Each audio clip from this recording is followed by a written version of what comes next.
In today's tutorial, I'm going to show you how to enable or disable app and message notifications on your Dell laptop, tablet, or desktop computer.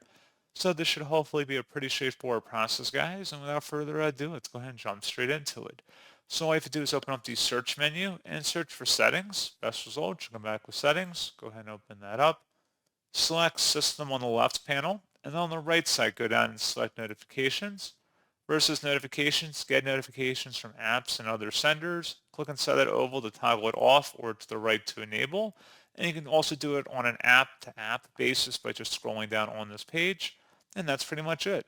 So pretty straightforward process, guys. And as always, thank you for watching. I do hope that was able to help you out, and I do look forward to catching you all in the next tutorial. Goodbye.